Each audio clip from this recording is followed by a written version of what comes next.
먼저 저는 이제 저에 대한 소개를 좀 드려야 이 본문 말씀을 좀 더 설명할 수 있을 것 같아요. 제가 어떤 또 걸음을 걸어왔는지에 대해서 잘 모르기 때문에 잠깐 설명을 드리자면, 저는 모태신앙입니다.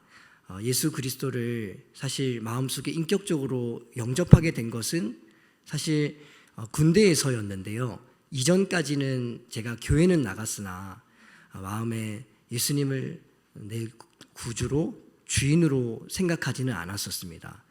부모님에 의해서 또 억지로 신앙생활을 했기 때문에 마음에 한편에서는 이 기독교 그리고 또 이 신앙생활이라고 하는 것이 좀 거부감이 있었고, 그렇지만 그러면서도 제가 거스르는 마음보다는 또 부모님께 순종하는 그런 마음들이 더 있었기 때문에 부모님 마음을 어렵게 해드리고 싶지 않았기에 매주 꾸준하게 주일 성수했고, 또 다양한 교회 안에서 또 행사들이 있을 때 성경을 암송하는 대회가 있다거나 또 성경을 통독하는 그런 행사들이 있을 때는 정말 빠짐없이 누구보다 열심히 참여했었습니다. 그런 과정들 속에는 저희 어머니의 지혜도 있었습니다. 왜냐하면 제가 필요한 것이 있을 때마다 네가 이 성경 암송 대회에서 1등을 하면 뭔가를 이렇게 사줄게, 제가 필요로 하는 것들을 이렇게 제안을 하는 것이죠.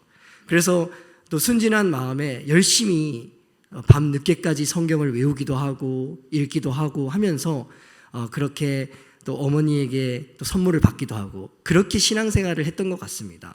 그러나 제 마음속에는 여전히 이 교회에 대해서 신앙생활이 어떤 그런 마음이었냐면 좀 멀게 느껴지고 이것이 불편하게 느껴지는 그런 마음이 이어져 가고 있는 때에 군대를 가게 되었습니다.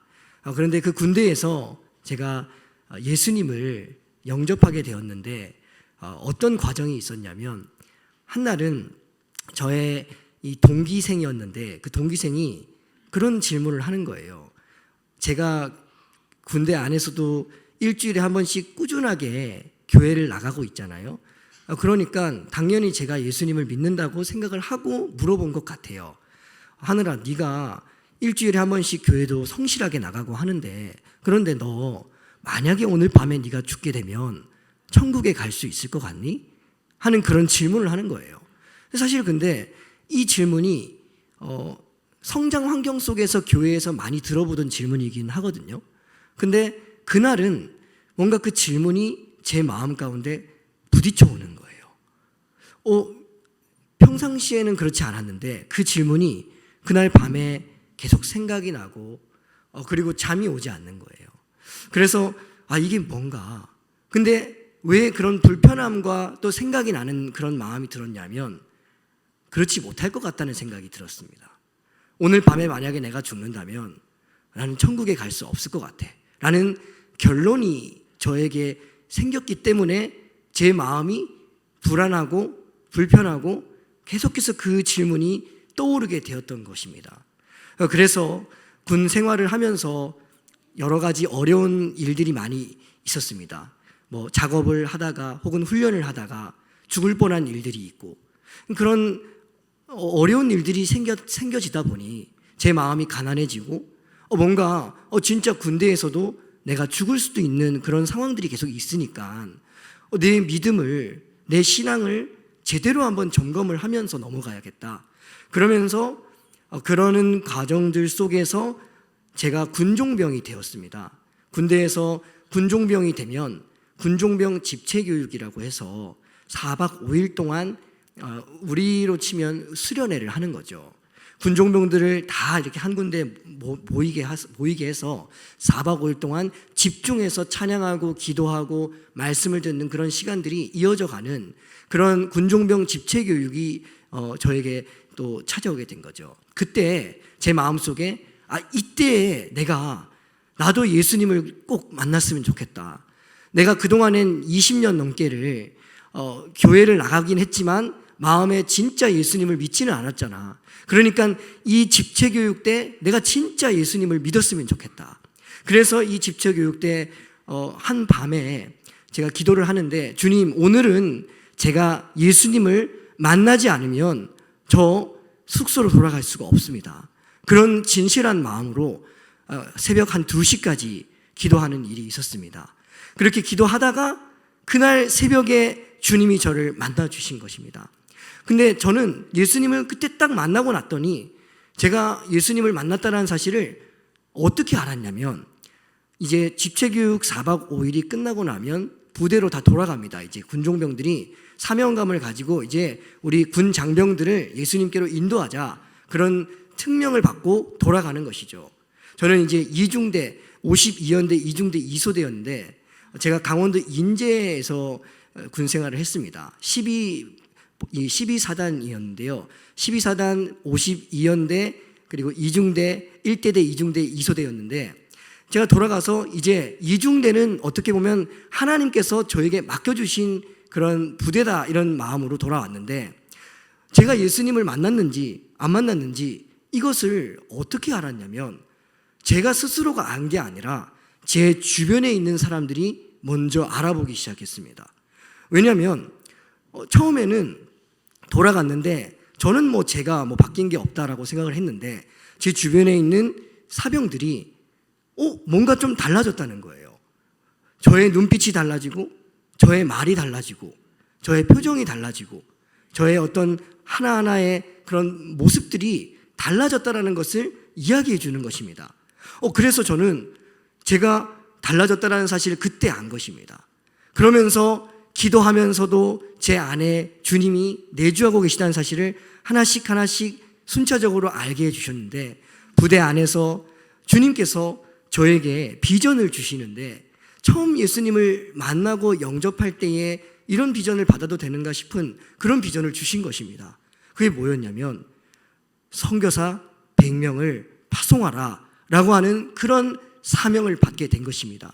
그래서 저는 처음 예수님을 영접하고 예수님을 믿고 나는데, 선교사 100명을 파송한다라고 하는 게 무슨 뜻이지? 잘 이해를 못하는 그런 가운데에, 나중에 제가 군 전역 후에 저희 주변에 있는 지인으로부터, 야, 선교사를 100명을 파송하려면, 1명을 재정적으로 파송하려면 이게 얼마나 들어가는데 10명이 아니라 100명이니까 너 돈 많이 벌어야 돼, 그런 이야기를 해주는 것입니다. 그래서 저는 다른 것을 생각할 틈이 없이, 그렇구나, 주님께서 나에게 허락해 주신 비전이 선교사 100명 파송인데, 이 선교사를 100명을 파송하려면 돈을 많이 벌어야 되니까 나는 부자가 돼야 되는 거구나. 그런 생각, 단순한 생각 속에서 제가 이제부터는 내가 열심히 공부해서 내가 가지고 있는 이 전공으로 성공을 해서 돈을 많이 벌어야지. 그래서 그런 생각 속에 원래 처음에는 항공계통의 이 전공을 가졌었습니다.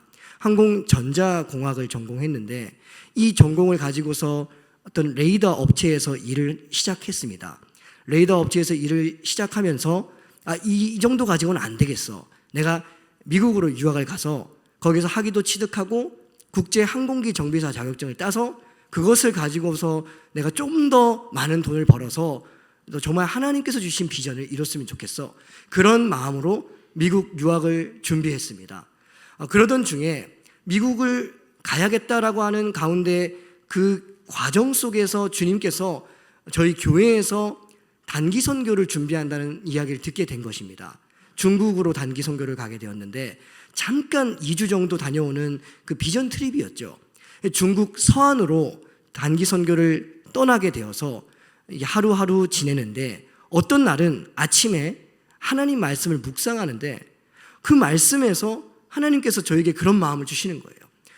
너는 지금 돈을 많이 벌어서 선교사를 파송하려고 하지만 나의 계획은 그런 것이 아니다 하는 그런 마음을 이 말씀을 통해서 깨우쳐 주시는 거예요. 하나님께서 저에게 주셨던 그 비전, 선교사 100명 파송은 어떻게 보면 저는 재정적으로 파송하려고 했던 거였는데, 주님은 한 사람 한 사람을 양육해서 세워서 선교사로 파송하는 것이다라고 하는 마음을 주신 거예요. 그래서 주님, 그러면 제가 이 전공에서 성공을 해서 돈을 많이 벌어서 가는 것이 아니라 신학을 해야겠습니까? 저는 그때 주님께서 저에게 주님을 섬길 수 있는 주의 종의 길을 가게 하신다는 사실을 알게 하셨던 것입니다. 그렇게 중국 단기 선교가 끝나고 돌아오는데 이런 한 가지 의문이 있었습니다. 내가 신학을 하고 주의 종이 된다라고 하는 것은 이거는 분명한 확증이 있어야겠다. 내가 그냥 단순히 내 생각일 수도 있지 않을까 하는 그런 생각이 있었기 때문에 제가 고민을 하던 차에 주님, 그러면 확증을 주십시오.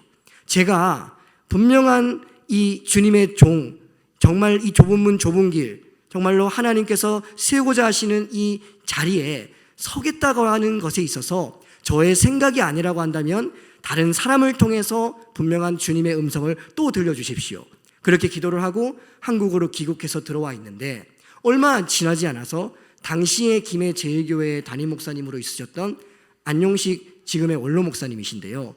원로 목사님께서 저를 부르시는 거예요. 잠깐 좀 대화를 나누고 싶다고. 그래서 제가 평일이었는데 잠깐 목사님 방으로 가서 대화를 나누는데 목사님은 제가 미국으로 간다라고 하는 사실을 이미 다 알고 계셨었어요. 그래서 미국으로 떠날 것을 다 계획하고 목사님께 기도를 다 받은 상태였기 때문에 사실 저는 미국으로 가는 것에 대해서 여쭐 줄 알았어요. 근데 그것을 여쭤보시는 것이 아니라 내가 오늘 새벽에 기도하는데 신학을 했으면 좋겠다는 그런 마음을 받으셨다는 거예요. 사실은 그 말씀을 하시기가 굉장히 조심스러웠다는 거예요. 왜냐하면 미국으로 가야 되는데 그런 것들을 다 준비하고 있는 걸 알고 있는데 신학을 해야 된다 이런 말을 전하기는 쉬운 일이 아니지 않습니까? 그런데 그 말을 듣는 즉시 저는 어떤 생각이 들었겠습니까? 야, 하나님께서 중국에서 나에게 말씀으로 말씀하셨던 것이 정말로 그것을 우리 담임 목사님을 통해서 확증을 받게 하시네. 제가 그걸 보면서 한 가지 들었던 생각이 있습니다. 한 교회에 담임 목사님을 통해서 하나님께서 일하시는 것이 뚜렷하다. 저는 아무것도 아닌 청년인데 이 청년에 가는 걸음까지도 담임 목사님을 통해서 이렇게 하나님께서 확증시켜 주신다니 정말로 하나님께서 질서의 하나님이시구나 이런 것들을 알 수 있었습니다. 그래서 저는 이 내용을 좀 전하면서 또 우리 장기동 목사님 또 춘천중앙교회를 이끌어 가시는 또 목자의 위치에 계신데 또 우리 성도님들께서 물론 존경하시겠지만 더욱 이렇게 질서의 하나님께서 우리 장기동 목사님을 통해서 춘천중앙교회를 정말로 하나님께서 이끌어 가시기를 원하시는 방향으로 이끌어 가실 것을 믿고 더욱더욱 우리 목사님께 힘을 실어서 한 몸이 되어서 더욱 주님께서 이끌어 가시는 길을 걸어가실 수 있게 되기를 예수님의 이름으로 권합니다. 그래서 저는 우리 원로 목사님을 통해서 그런 하나님의 분명한 음성을 듣게 된 거죠. 그래서 제가 두 번 생각하지 않고 모든 유학기를 정리하고 신학교를 들어가게 되었습니다. 그렇게 신학교에서 신학대학원 3년 과정을 마치고 김해 제1교회로 이제 들어가게 되었는데요. 청년부 전도사를 하게 되었습니다. 청년부 사역을 하는 가운데에 박다림 선교사와 교제를 하고 있었습니다. 그렇게 교제하는 가운데 특별히 제가 박다림 선교사를 만났던 이유가 있습니다.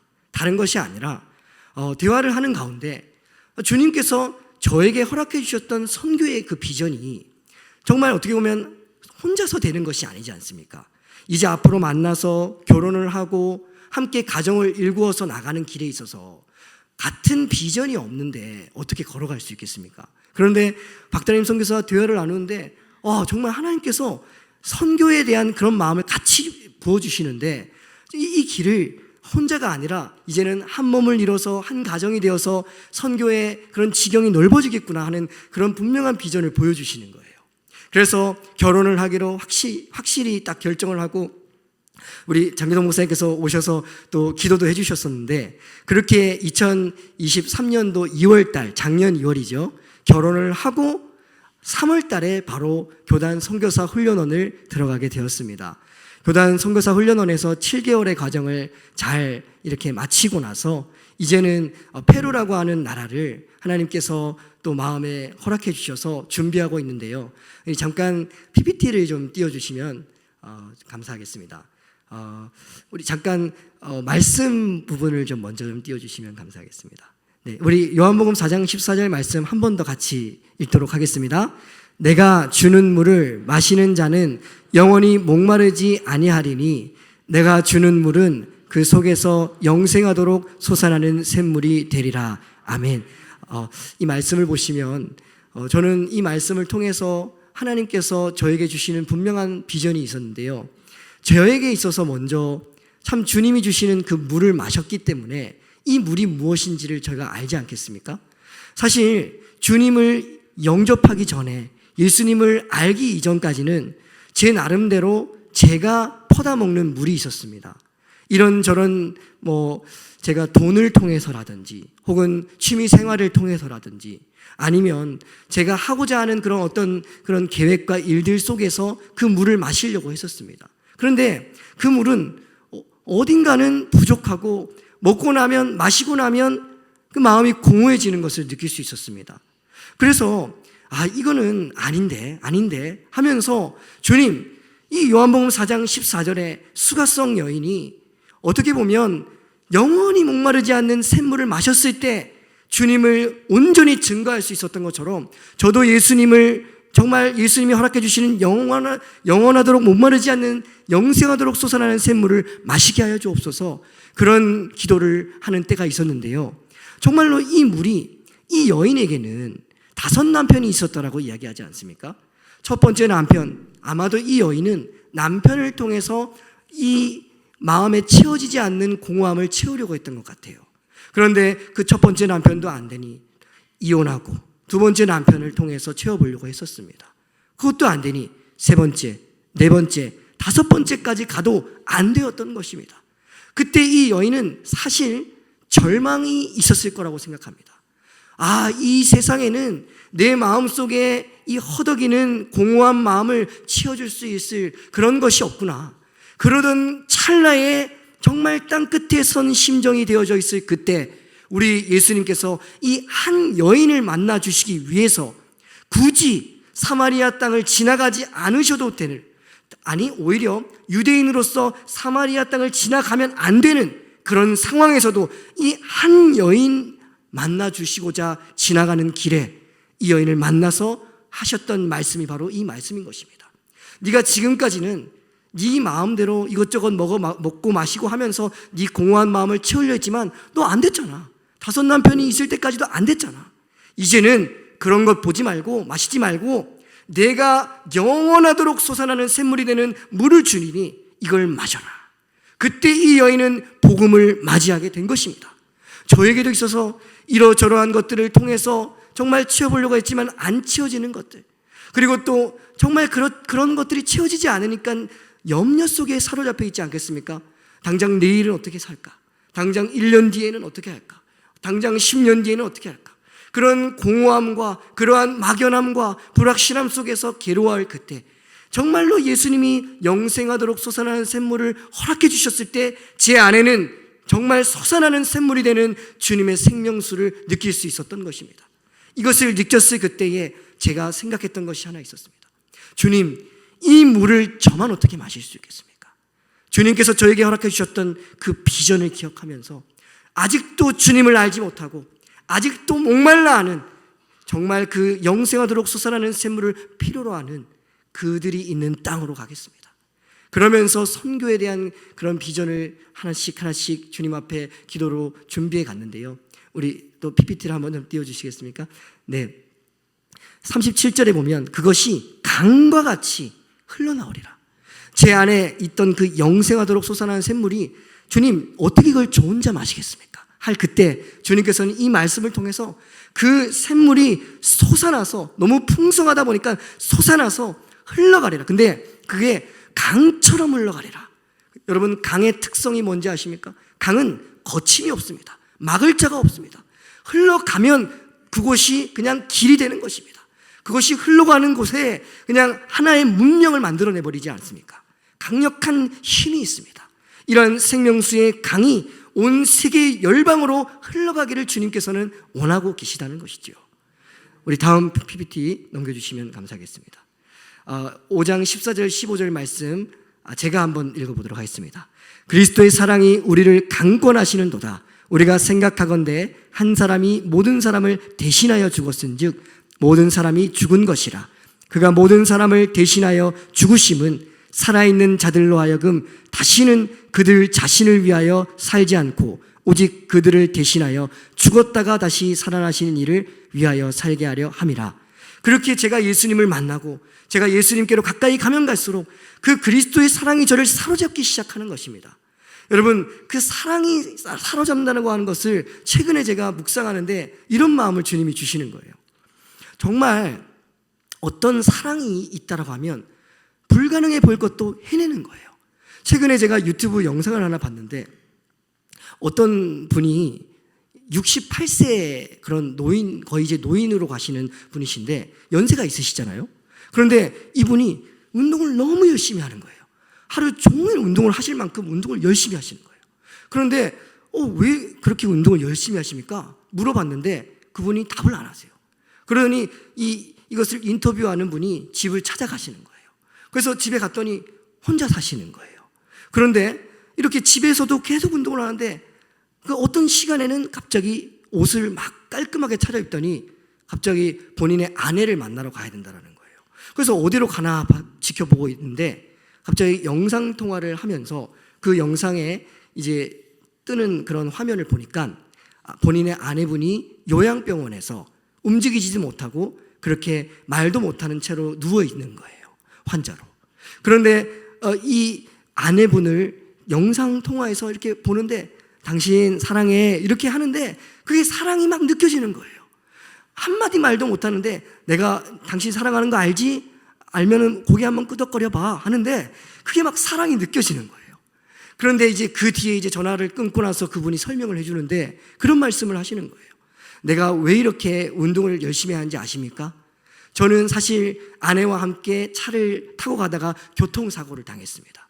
근데 이제 본인은 건강하게 잘 구조가 됐는데 아내분이 완전히 이제 반신불구가 되어서 그 병원에 그렇게 가게 된 거예요. 그런데 움직이지도 못하고 요양병원에서 지내게 된 거예요. 그런데 이 남편 되시는 분이 68세인데 그렇게 열심히 운동하는 것은 다른 것이 아니라 한 가지밖에 없다는 거예요. 내가 건강해야 아내를 지켜줄 수 있지 않겠냐고.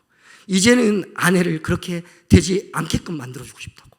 저는 사실 이게 뭐 주님께 대한 신앙 고백도 아니고 다른 게 아닌데 한 가지를 느낄 수 있었습니다. 이렇게 믿지 않는 사람도 자기 아내를 사랑하는 그 마음이 강력하게 사로잡으니까 정말로 그 연세가 있지만 하루 종일 그렇게 그런 고강도 운동을 할 수가 있나 싶을 정도로 그런 운동을 하는 것입니다. 체력이 너무나 좋을 정도로 그렇게 준비를 하는 것입니다.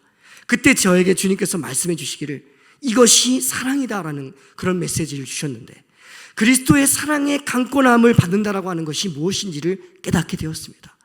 정말로 앞으로 저에게 나아갈 길이 어떤 길이 펼쳐질지는 모르지만 분명한 것은 좁은 문 좁은 길이라 생각할 것입니다. 그런데 이 좁은 문 좁은 길을 걸어가면서 만나게 될 고난이 두려울 수 있겠지만 만약에 내가 그리스도께서 허락해 주신 그 사랑의 강권함을 받는다면 사랑에 사로잡힌다면 내가 무엇을 못하리요? 주님의 나라와 주님의 의를 위해서 주님을 사랑하는 마음으로 나간다면 무엇이든지 감당할 수 있지 않겠는가? 이제는 내가 그동안 나를 위하여 살아왔다면 이제는 내가 예수님의 사랑에 사로잡혀서 나를 위해 살아가는 삶이 아니라 오직 나의 주님을 위해 살아가리라 하는 그런 말씀을 이 고린도서 말씀을 통해서 깨닫게 되었었습니다. 우리 다음 PPT를 넘겨주시겠습니다. 이 페루는 이제 페루에 대한 설명을 좀 드리고자 합니다. 페루는 저기 지도에 보시면 붉은색으로 칠해져 있는 저 부분이 바로 페루입니다. 남미 땅에서도 왼쪽 부분에 있습니다. 저는 이 지도를 보면서 기도하는데 주님께서 그런 마음을 허락해 주시더라고요. 하늘아, 저 땅이 저 남미로 들어가는 문이야. 이 남미의 문이야 라는 그런 마음을 주시는 거예요. 그래서 주님 이게 무슨 뜻입니까? 하고 계속해서 주님께 기도하는데 앞으로 남미의 부흥이 올 것인데 그 남미 부흥이 이 페루를 통해서 들어가게 될 거야. 그런 마음을 비전을 열어주시는 거예요. 여러분 요엘서 2장 28절에 보면 그 후에 내가 내 영을 만민에게 부어주리니 너희 자녀들이 장래일을 말할 것이며 너희 늙은이는 꿈을 꾸며 너희 젊은이는 이상을 볼 것이며 이 이상이 영어 성경으로 보면 비전이라고 나와 있습니다. 저는 아직 이루어지지 않았지만 이 어마어마한 일이 주님 어떻게 일어납니까? 이걸 주님께서 비전을 주시는 것입니다. 그래서 주님 당장 이루어지지 않았지만 믿음은 바라는 것들의 실상이요 보이지 않는 것들의 증거라고 말씀하셨으니 아멘으로 받겠습니다. 그래서 제가 저 페루를 통해서 이루어질 하나님의 그 부흥을 기대하는 마음으로 이렇게 기도하고 있는데요. 이 페루는 가톨릭 국가입니다. 그런데 가톨릭 국가라고 많은 사람들이 알고 있지만 작년 7월 달에 저와 이 박다린 선교사가 리서치차 잠깐 들어갔다 오게 되었는데 국가적인 통계를 보면 공식적인 통계는 가톨릭이 60%, 기독교가 15%, 그리고 다른 종교가 이제 나머지를 차지하고 있는데요. 실제로 그 통계와는 상관이 없이 1년에 교회나 성당을 방문하는 그런 성도가 10%가 안 된다는 거예요. 1년에 한 번 이상 가는 성도가. 그러니까 이것은 국가적인 통계로 잡혀는 있으나 실제로는 하나님과 상관이 없고 예수님과 상관이 없는 그런 통계였던 것입니다. 그래서 그때 제 생각이 어떤 생각이 들었냐면 이게 오히려 복음이 더 들어가기 어렵겠구나. 왜냐하면 그들은 나의 국가가 가톨릭 국가니까 난 천국 가, 이런 생각이 있는 것입니다. 그래서 리서치를 갔는데 저희 선임 선교사님이 복음을 전할 때 그런 말씀을 하시는 거예요. 제가 저분에게 복음을 전해도 복음이 잘 안 들어갑니다. 왜 안 들어갑니까? 물어보면 저분은 나 하나님 믿습니다. 나 성당 다닙니다. 나 교회 다닙니다. 그러니까 그렇게 말을 한다는 거예요. 그러니까 그런 생각이 있다 보니까 실제로 믿음은 없는데 이 복음이 들어가지 않는 것입니다. 그래서 이들에게도 참된 복음이 필요한 가운데 있습니다. 오히려 이 가톨릭이라고 하는 것을 국가적인 정치와 도구로 사용하고 있는 이 가톨릭 국가라고 말하고 있는 페루에도 참된 복음이 들어갈 수 있도록, 그리고 올바른 신학과 성경적 세계관을 지닌 영적 지도자 양성이 세워질 수 있도록 같이 기도해 주시기를 부탁드리겠습니다. 다음 슬라이드 넘겨주시겠습니다. 그것 다음입니다. 네, 그래서 저희 부부는 이런 계획을 가지고 있습니다.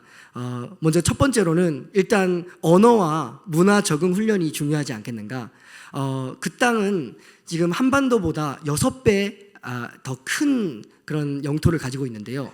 인구는 3,360만 명이라고 합니다. 그러니까 적은 인구에 비해 넓은 영토를 가지고 있습니다. 아직까지도 예수님을 알지 못하는 수많은 영혼들이 있음에도 불구하고 복음을 전하려면 정말 많은 곳을 다녀야 된다라고 이야기를 하는데요. 일단 우선 다른 것을 생각하기에 앞서서 저희에게 있어서 시급한 것이 언어 공부라고 생각이 되었습니다. 그래서 이곳은 스페인어를 사용하고 있는데요. 스페인어를 먼저 처음에 들어가서 2년에서 3년 가까이는 좀 집중해서 이렇게 언어를 공부할 것이고요. 그리고 문화 적응 훈련도 계속 같이 병행할 것입니다. 그렇게 언어와 문화 적응 훈련이 잘 준비되면 그 다음에는 교회 개척 사역, 그리고 그 이후에는 제자 훈련, 그리고 현지 리더 양성과 선교사 파송 준비를 하고 있는데요. 아까 서두에 제가 말씀드렸던 그 비전 기억하시죠? 하나님께서 저에게 주셨던 비전은 선교사 100명 파송인데 이 비전을 아직도 제 마음에 새기고 있습니다. 다른 것이 아니라 주님, 그러면 제가 페루에 가서 페루에 있는 그 현지인들 한 명 한 명을 제자 훈련하고 양육해서 그 영혼들이 한 사람의 선교사가 돼서 또 다른 나라로, 또 다른 지역으로 선교를 나갈 수 있는 선교사로 세울 수 있도록 준비하겠습니다. 함께해 주시옵소서. 그렇게 기도하며 준비하고 있습니다. 다음 슬라이드 넘겨주시겠어요? 이제 마지막 기도 제목입니다.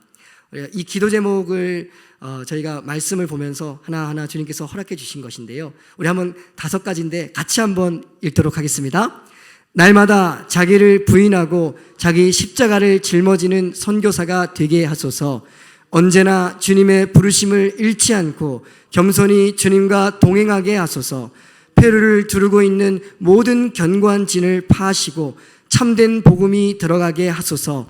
입술을 지으신 주님께서 언어의 영역 가운데 성령으로 기름 부어 주소서. 주님 나라를 위해 함께 동력할 추수할 일꾼을 끊임없이 보내주소서. 아멘. 여기에 마지막 기도 제목 한 가지만 더 덧붙이고 싶은데요.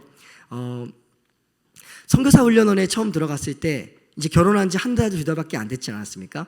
저희들 이제 마음에는 주님께서 허락하시면 저희 자녀를 5명도 낳겠습니다. 그런 마음이 있었습니다. 다행히 저희 아내에게 허락을 받았습니다. 왜냐하면 아내가 이제 동생이 3명이 있는데, 그러니까 4명, 자녀가 4명이잖아요, 그 집안이. 그러니까 너무 그렇게 지내는 것이 좋았다는 거예요. 뽁닥뽁닥 같이 이렇게 좁은 공간에 있어도 그렇게 같이 붙어 있으니까 참 좋은 추억이 있다는 거예요. 그래서 우리도 주님이 허락하신다면 많은 또 자녀를 낳을 수 있으면 좋겠다. 근데 그런 저희들의 계획과는 상관없이 저희들이 훈련을 받으면서 잘 안 되는 거예요. 이게 자녀가, 저희들이 나이가 좀 있고 하다 보니까 자녀가 안 생기나 보다. 근데 저희들은 그런 기도를 했습니다. 주님이 허락하시면 저희들은 5명도 낳을 수 있습니다. 그러나 주님이 허락하지 않으시면 저희 2사람만 들어가겠습니다. 그런 마음으로 주님의 허락하심이 있는 곳으로 우리는 나가겠습니다. 그렇게 기도했는데 11월 달이, 작년 11월 달이 선교사 안수식이었습니다. 이렇게 훈련을 7개월간 잘 받고 마치고 안수식이 있던 그 즈음에 하나님께서 저희들 가정에 새 생명을 허락해 주신 건 아니겠습니까? 그런데 이것을 안 지가 그렇게 오래되지 않았어요. 그러니까 선교사 안수를 받을 때 같이 받았다는 걸 저희는 최근에 안 거예요. 그때 제가 무슨 생각이 들었냐면, 아까 이 기도 제목 한 번만 더 띄워주세요. 5번째 기도 제목이 이루어졌구나. 주님 나라를 위해 함께 동력할 최선의 일꾼, 첫 일꾼을 보내주신 게 복복인 거예요. 이 태명이 복복인데 왜 복복이라 지었냐면, 이게 배가 복이잖아요. 이 복 중에 복이라고, 복복이라고 지었는데 진짜 복이지 않습니까? 함께 선교사로 파송받을 수 있게 된 영광이지 않습니까? 그래서 이 5번째 기도 제목이 어떻게 보면 첫 번째로 응답이 된 것인데, 잘 훈련되어서 나아갈 수 있도록, 또 저희들이 계획하는 것들 하나하나가 하나님의 인도하심 속에서 준비되고 또 되어져 갈 수 있도록 기도를 부탁드리겠습니다. 감사합니다.